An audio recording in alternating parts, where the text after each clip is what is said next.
No vídeo de hoje, nós ainda vamos falar sobre o 9 de Nisan. Mas, talvez, nessa última semana de Jesus na Terra, esse é um dos acontecimentos que mais vão chamar a atenção porque envolve o cumprimento de uma importante profecia bíblica messiânica. Uma profecia que era e é muito conhecida pelo povo judeu e que Jesus, há quase 2000 anos atrás, a cumpre de maneira magistral ao entrar em Jerusalém. Então, venha conosco, nos acompanhe nessa jornada rumo ao passado, na última semana de Jesus na Terra. Meu nome é Vitor Grieco. Eu sou a Priscila Grieco. E seja muito bem-vindo ao nosso canal, o Arauto de Efraim.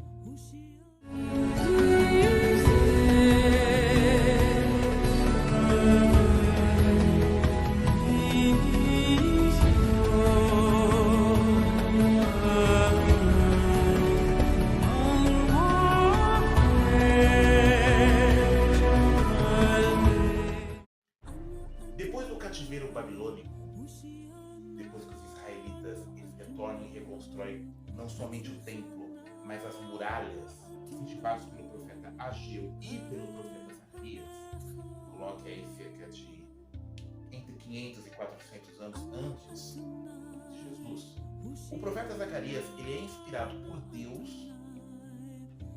a dizer ou a predizer a vinda do Messias. E nessa predição, Zacarias escreve sob inspiração de que o rei Messias ele viria a Sião. Sião é o monte do templo. Ele viria montado num jumentinho, num filho de jumenta. É exatamente assim que está no texto hebraico de Zacarias, capítulo 9, versículo 9. E ele entraria em Jerusalém. Humilde, montado num jumentinho. Bem, hoje, 9 de Nisan, Priscila e você que está nos assistindo, é um dia muito especial porque há quase 2000 anos atrás, Jesus cumpre essa profecia messiânica. De acordo com os evangelhos, e nós temos isso em Mateus, Marcos, Lucas e João, os 4 evangelistas escrevendo para a gente sobre diferentes pontos de vista, claro, mas em detalhes o que acontece no dia de hoje. O que Jesus faz? Ele pega, envia 2 dos seus discípulos, ele está em Betânia, e envia para uma aldeia vizinha que é Betfagé, perto do Monte das Oliveiras. Então, essa aldeia vizinha tinha ali uma jumenta e um jumentinho que provavelmente, talvez, eu acredito que eram discípulos de Jesus, porque quando os discípulos chegam lá, já vão pegando a jumenta, o jumentinho. Pra onde que você vai? Eu lembro que na hora que eles vão pegar os animais, né? Por não consultar ninguém, eles questionam por que você está pegando esses jumentos, né? Exatamente. E a resposta é interessante porque eles, quando escutam quem é que está pedindo, aí eles já entendem, né, que não pode levar. Então, inclusive usa a expressão, o Senhor precisa deles. Não fala Jesus, né? O Senhor. O Senhor. Então quer dizer, já havia um conhecimento, talvez, ou essas pessoas ou respeitavam demais a Jesus, ou eram já discípulos de Jesus. De qualquer forma, é trazido uma jumenta, a mãe e o filhote, o jumentinho, e aí Jesus monta, eles colocam roupas, vestimentas exteriores ali, e de Betfagé, que é pertinho ali, tá do outro lado do Monte das Oliveiras, dessa aldeia, eles vão pela estrada rumo a Jerusalém. E nesse momento, o povo, inclusive parte do povo que havia acompanhado a ressurreição de Lázaro, que foi algum tempinho antes, se junta a uma caravana, pessoas na frente, pessoas atrás, e eles começam a saudar Jesus. Alguns falam, né? Bendito aquele que vem como rei em nome de Jeová. Bem, essa é uma outra profecia que está lá no Salmo 118. que ele diz que o rei Messias seria aclamado dessa forma: bendito aquele que vem como rei em nome de YHWH, o Deus de Israel. É claro que nos evangelhos estará bendito aquele que vem em nome de Kyrios, do Senhor, bendito aquele que vem em nome de Adonai. Mas nós sabemos que Adonai é Jeová, é Yahvé. Então eles aclamam Jesus como rei. E você, até é interessante, Vitor, que você falou sobre a humildade de Jesus, né? De sentar num jumentinho, não vem num cavalo, né? Uma grande carruagem. Para a decepção, né, dos líderes religiosos que estavam esperando isso. E isso mostra como Jeová encara a humildade de seus filhos. Por exemplo, sabemos que Salomão fez da mesma forma. Poxa, você falou que eu ia falar. Você está falando, estou lembrando de Salomão. Salomão entrou, foi no caso conduzido com um jumentinho. Com um jumentinho, sim. E assim, Salomão, filho de Davi, Jesus, filho de Davi. Isso é um dado muito significativo. O fato de Salomão ter sido ordenado pelo próprio rei Davi, porque é assim que está no livro de 1 Reis. Foi o próprio rei Davi que ordenou que os sacerdotes pegassem um jumentinho. E aí Salomão, para combater aquela rivalidade de Adonias, né? Então, com o apoio do sacerdócio e dos profetas, Salomão, ele vai montado num jumentinho e é ungido rei de todo Israel. Isso é um dado muito significativo, por Jesus estar fazendo exatamente a sua entrada, independente da reação da Suprema Corte Judaica. Meus amigos, entendam o seguinte: a nação de Israel nessa época, ela era controlada, ela era governada não por um rei, mas ela era governada pelo Sinédrio. O Sinédrio era a Suprema Corte Judaica, composta de 71 membros. Desses 71 membros, o chefe era o sumo sacerdote. Então essa corte ela era composta de fariseus, de saduceus, de escribas e assim por diante. Mas eram eles que tomavam as decisões religiosas do país inteiro. E nenhum deles, exceto talvez Nicodemos, José de Arimateia, depositavam fé em Jesus. E acima do Sinédrio, a terra de Israel estava sob a ocupação do Império Romano. Isso é que o Império Romano não se metia nos assuntos religiosos, somente nos assuntos governamentais, nos assuntos civis, para manter a ordem, a chamada Pax Romana, né? ali naquele território ocupado.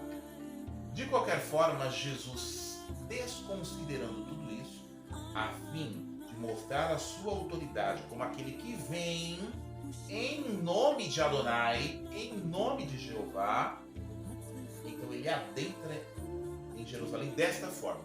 Para aqueles estudiosos que entendem as profecias bíblicas, o que Jesus está fazendo tem um significado muito profundo, porque não somente cumpre a profecia de Zacarias, mas também é um anúncio público de que ele é o rei enviado por Deus. Jerusalém é a capital, é o centro da adoração verdadeira e onde está o templo, a casa onde Deus escolheu estar o seu nome. E o povo, então, pega ramos de palmeiras, estende suas roupas, joga esses ramos para Jesus passar, e todo o povo começa a falar: Hosana, Hosana. A palavra Hosana, vem do hebraico, né? Significa salva-o, né? Aclamemos, rogamos. Então eles estão louvando a Jesus como o rei ungido de Jeová. E os meninos também começam a clamar. As crianças começam a louvar. E claro, isso incomoda, né? Os fariseus ficaram loucos de raiva, até dizendo, protestando, né? Você não vai dizer nada, cale essas pessoas do que estão dizendo. Ficaram furiosos, né? Porque não estavam aceitando Jesus ser aclamado como o rei, o Messias. Agora acontece que o povo judeu aguardava um Messias, como você falou aí, vindo de um cavalo branco, um portal abrindo do céu, e esse Messias destruir o Império Romano. E Jesus ele não fez isso. Inclusive, Jesus ele vai falar mais pra frente que meu reino não faz parte deste mundo. Não é o momento de Jesus fazer isso, essa manifestação de poder e glória. Então aí ele vai até o templo, né? Ele adentra no templo para ensinar, pessoas levam doentes, Jesus cura todo mundo e os louvores a Jesus continuam. E diante dos protestos farisaicos, Jesus disse, olha, eu não posso censurar eles, né? Porque se estes permanecessem calados, as pedras clamariam, as pedras diriam o que eles estão dizendo. Do meu ponto de vista, Pri, eu acho que Jesus está querendo dizer assim, esse dia é o dia dos... Concordo com você. O Messias, o rei, ele estava na terra e ele estava dizendo, eu sou o rei, eu sou o Messias. Essas ações eram um grito muito alto e muito vibrante de que Jesus era o Filho de Deus, o Messias escolhido. O que, claro, vai atrair a ira dos líderes religiosos judaicos que só estavam interessados na sua posição diante dos romanos. Isso fica muito claro quando você lê os evangelhos. Uma coisa que me chamou muita atenção também, não sei se você reparou na leitura, né? Inclusive a leitura, tá, gente? Está em Mateus 21, Marcos 11, Lucas 19 e João 12. Aí é que está a leitura, tá? Então tá os 4 evangelhos, você pode ler todos, pode escolher o que você vai ler. Cada evangelho dá um detalhe diferente. Eu sugiro todos, porque aí você vai ter um aspecto amplo do que aconteceu.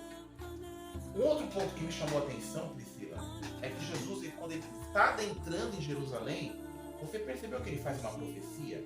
Primeiro ele começa a chorar. Sim, é verdade.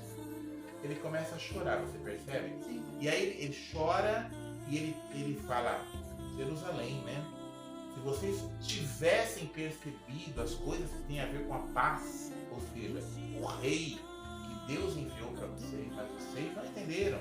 E agora isso vai estar sendo escondido diante dos seus olhos. E Jesus prediz, então, que aquela nação seria destruída. Deixa eu ver se eu lembro bem. Foi 37 anos depois? 37 anos depois, né? Tô tão ruim ainda. Tá boa história, fez a lição de casa. Exatamente. Porque assim, está no ano 33, né? Onde Jesus está aqui. 37 anos depois é o ano 70. O que ocorre no ano 70? Você estuda história, você sabe o que aconteceu. No ano 70, durante o reinado do imperador Vespasiano, o general Tito, sob as ordens do imperador, vem sufocar uma rebelião judaica. Então eles invadem Jerusalém e destroem o templo.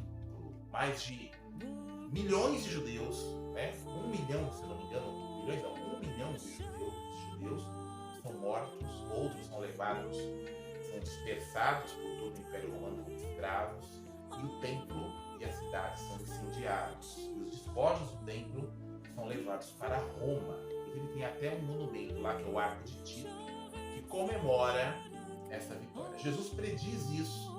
Por que isso aconteceu? Pela recusa obstinada de Israel de aceitar que Jesus é o Messias. Okay? E Jesus não queria que isso acontecesse, por isso que ele chora. Um outro detalhe também, que eu achei, que o relato ele é bem sutil, né? Mas Jesus entra no templo, né? Você reparou que, acho que é Marcos que fala, Jesus ele olha, faz assim,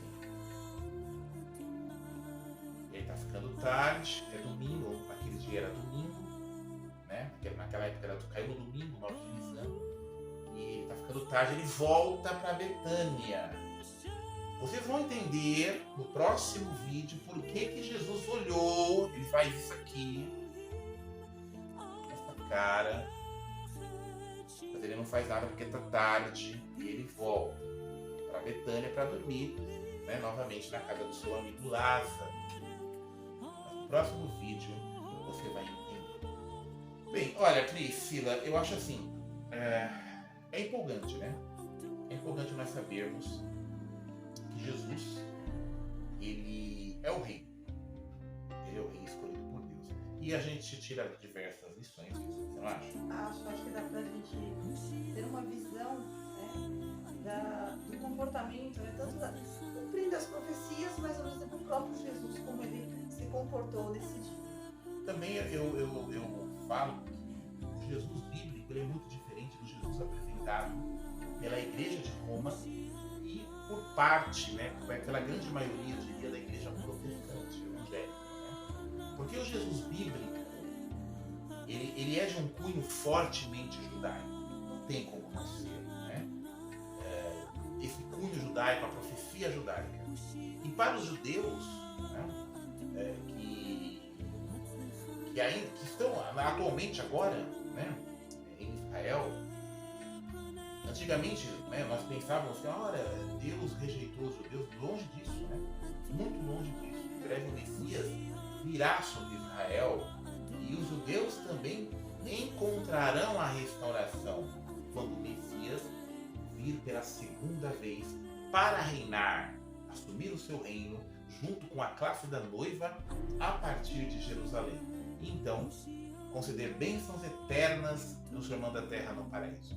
Bom, acho que tem mais alguma coisa? Deu para falar? Olha, acho que deu para resumir bem? Deu. Depois do dia de hoje, pelos acontecimentos que o dia 9 de Nisan foi ressaltado nos 4 evangelhos, deu pra gente resumir bem, né? Então, se você gostou desse vídeo, eu vou pedir para você deixar o seu like, deixa o seu like. Se você não se inscreveu no nosso canal, se inscreva no nosso canal. É um canal que você não vai encontrar labarachuia, você não vai encontrar pedição de dízimo, como falam aí por aí, né? Mas você vai encontrar história balizada, você vai encontrar os relatos bíblicos como eles são. Então, no próximo vídeo nós vamos, lembre-se, a gente vai perceber por que Jesus ficou olhando em volta, o que ele vai fazer, tá? No dia 10 de Nisan, que é o próximo dia, tá ok? Então, eu agradeço a você que nos assistiu até aqui, um forte abraço para todos vocês, meus queridos. E até o próximo vídeo. Tchau!